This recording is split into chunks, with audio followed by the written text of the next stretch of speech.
আসসালামু আলাইকুম। তো বন্ধুরা, আজকে আমি নিয়ে এসেছি রাজকীয় স্বাদে মন পাগল করা পিঠা রেসিপি। এই পিঠাগুলো খেতে ভীষণ মজাদার আর বানানো একদমই সোজা। এই পিঠার রেসিপি একবার দেখলে আপনারা খাওয়ার জন্য পাগল হয়ে যাবেন। তো চলুন রেসিপিটা দেখে নেওয়া যাক। দেখুন, এখানে আমি প্রথমে মিক্সিং বোল নিয়েছি।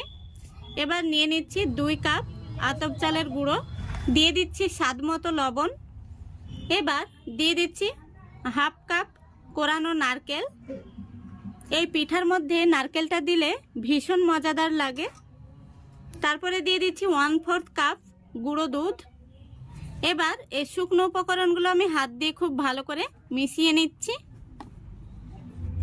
এবার এর মধ্যে আমি অ্যাড করে দেব হাফ কাপ খেজুর গুড়।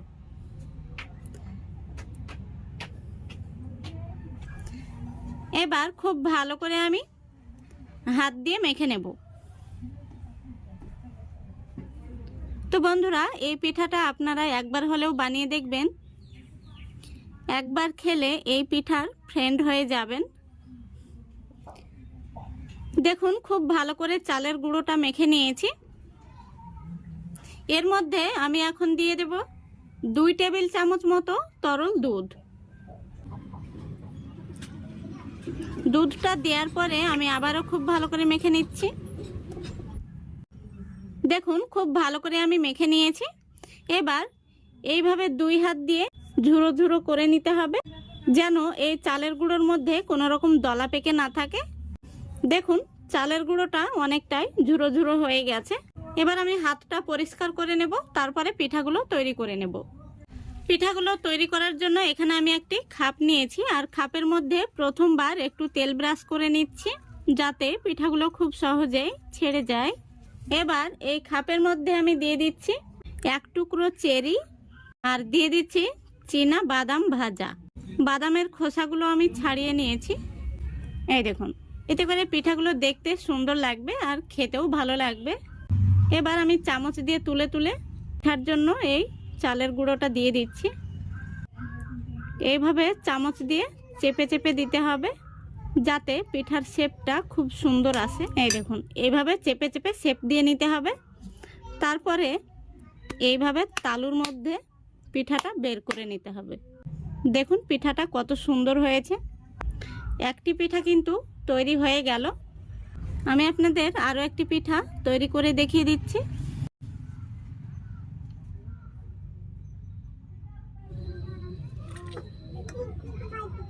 দেখুন, আরও একটি পিঠা আমি এইভাবে চেপে চেপে শেপ করে নিয়েছি।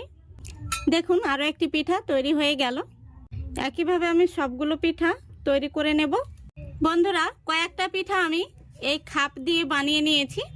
তো আপনাদের হাতের কাছে যদি এরকম খাপ না থাকে, তাহলে আপনারা এইভাবে হাত দিয়েও কিন্তু পিঠাগুলো বানিয়ে নিতে পারবেন। এই দেখুন, 2 হাত দিয়ে এইভাবে গোল গোল করে বলের মতো করে পিঠাগুলো তৈরি করে নিতে পারবেন।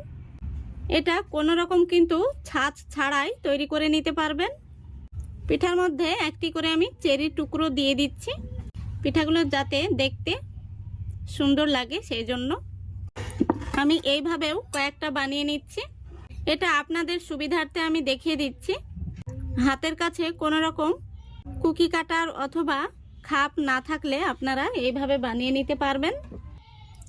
দেখুন বন্ধুরা, সবগুলো পিঠা আমি তৈরি করে নিয়েছি। তো আমি 2 রকমভাবে পিঠাগুলো আমি আপনাদের বানানো দেখালাম।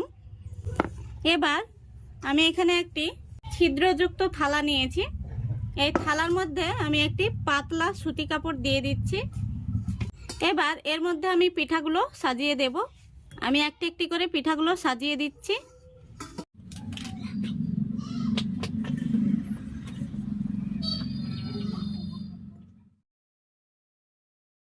এবার উপর থেকে আমি আরো একটি সুতি কাপড় দিয়ে দিচ্ছি।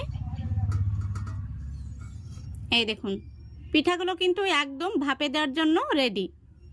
এদিকে পিঠাগুলো ভাপে দেওয়ার জন্য আমি 5 মিনিট আগে থেকে গ্যাসটা অন করে কড়াই বসিয়ে দিয়েছি। দেখুন, কড়াইতে পর্যাপ্ত পরিমাণে জল দিয়েছি, জলটা ফুটে গেছে।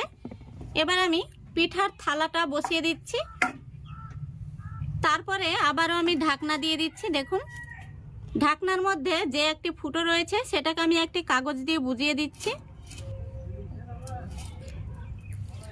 এবার গ্যাসের ফ্লেমটা আমি মিডিয়াম আর লো এর মাঝামাঝিতে রেখে 30 মিনিট জাল করে নেব। 30 মিনিটের মধ্যে পিঠাগুলো খুব সুন্দরভাবে হয়ে যাবে।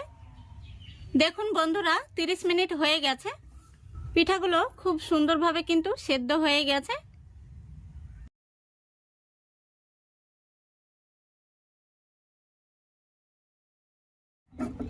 থালাটা আমি নামিয়ে নিচ্ছি।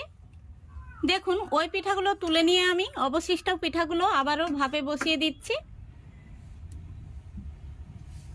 উপর থেকে আমি আরও একটি সুতি কাপড় দিয়ে দিচ্ছি।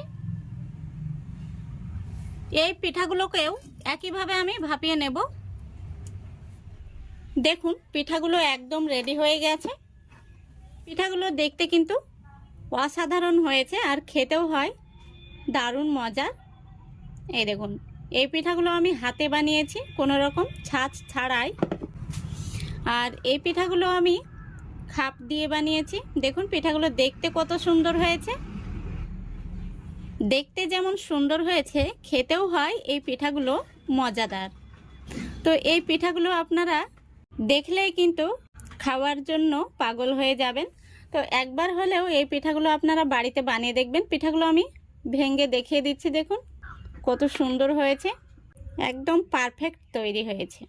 আশা করছি আজকের এই রেসিপিটা আপনাদের ভালো লেগেছে। ভালো লাগলে অবশ্যই লাইক, কমেন্ট, শেয়ার করে দেবেন এবং চ্যানেলটিকে সাবস্ক্রাইব করে অল নোটিফিকেশানটি অন করে সঙ্গে থাকবেন।